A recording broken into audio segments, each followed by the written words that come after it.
एक सवाल है मेरे मन में कि कुरीतियों की समाप्ति का कोई भी तरीका न्याय विरोधी आखिर कैसे हो सकता है? कैसे किसी धर्म विशेष के विरुद्ध हो सकता है?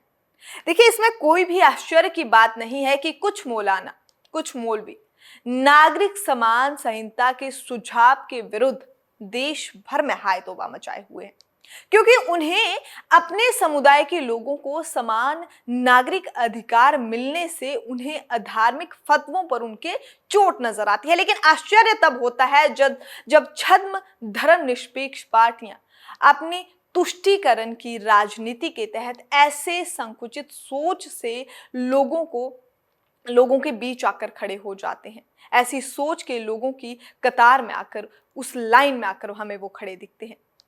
जब संविधान निर्माताओं ने अनुच्छेद 44 में साफ लिखा है कि देश में समान नागरिक संहिता होनी चाहिए, यानी कि यूसीसी होना चाहिए, और देश की विविधताओं को देखते हुए सरकार को इस पर निर्णय लेना चाहिए। 75 वर्षों तक सरकारें संविधान के इस अनुच्छेद पर गहरी कुंभकर्ण नींद में सोती रही या सोने का बहाना करती रही, या एक धार्मिक वर्ग के असंतुष्ट कारण का जोखिम लेने से बचती रही। अब बात आती है प्रधानमंत्री नरेंद्र मोदी की। नरेंद्र मोदी सरकार ने विधि आयोग द्वारा नागरिक समान संहिता पर विधि आयोग द्वारा मांगे गए सुझावों का समर्थन किया, तो अधिकतर मुस्लिम नेता और छद्म धर्म निरपेक्ष पार्टियां इस सुझाव के विरुद्ध एक लामबंद होती रही। कह रहे हैं कि ये धार्मिक स्वतंत्रता पर हमला है। देवबंद ने आज समान नागरिक संहिता में सुझाव के विरोध में विधि आयोग को एक पत्र भेजा है। आईयूडीएफ के राष्ट्रीय अध्यक्ष ने तो बेहदी की सारी ही हदें पार कर दी हैं। उनके द्वारा बेहूदगी में बात करते हुए ये तक कह दिया कि समान नागरिक संहिता लागू होने के बाद सबको साड़ी पहननी होगी। अब बात करें ओवैसी जी की, तो ओवैसी को तो हर कार्य में मुस्लिम के विरुद्ध ही नजर आता है। कोई भी काम हो, उन्हें लगता है कि ये काम तो भाई मुस्लिम धर्म के विरुद्ध ही होता हुआ नजर आ रहा है, और वो मुसलमानों का खुद को एकमात्र नेता होने का दावा करते रहते हैं। जब भी नेताओं या इनके समर्थन में आई रणनीति, इनके समर्थन में जो भी राजनीतिक पार्टियों से पूछा जाता है कि इसमें धर्म विरुद्ध क्या है, तो इधर उधर बगले झांकने लगते हैं और प्रश्न को भटकाते हैं, क्योंकि इसमें कुछ गलत नहीं है। वो ये बात जानते हैं कि इसमें गलत तो कुछ भी नहीं है।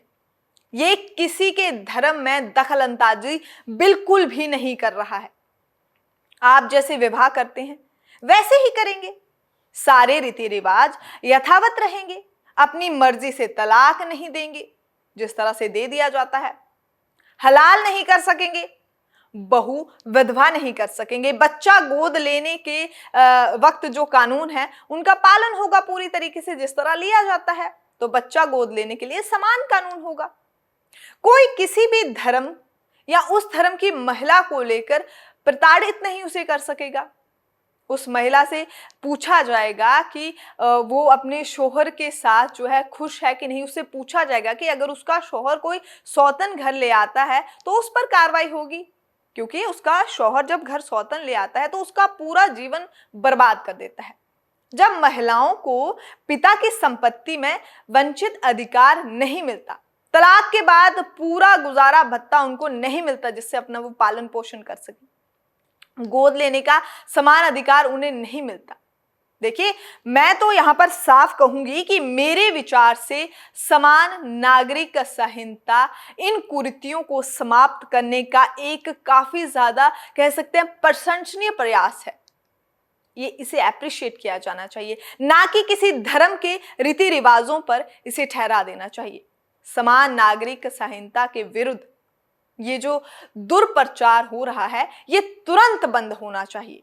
भारत के प्रधानमंत्री श्री नरेंद्र मोदी जी को कह सकते हैं कि साधुवाद, जो किसी वोट बैंक की फिक्र किए बिना सामाजिक कुरीतियों को समाप्त करने के लिए कानून बनाकर समाज सुधारक जो हैं उनके कतार में खड़े हो रहे हैं, तीन तलाक की प्रथा समाप्त करने की हिम्मत भी प्रधानमंत्री नरेंद्र मोदी जी ने ही दिखाई है, जिसका समर्थन अधिकतर मुसलमान महिलाओं ने भी किया है। ऐसा ही समर्थन या इस तरह का जो समर्थन है वो समान नागरिक संहिता को भी मिलना चाहिए, और मिलने के आगे हमें आसार भी दिख रहे हैं। चलिए, हमारे साथ जुड़ने के लिए आपका बहुत बहुत शुक्रिया। मैं हूं आपके साथ स्वाति ठाकुर।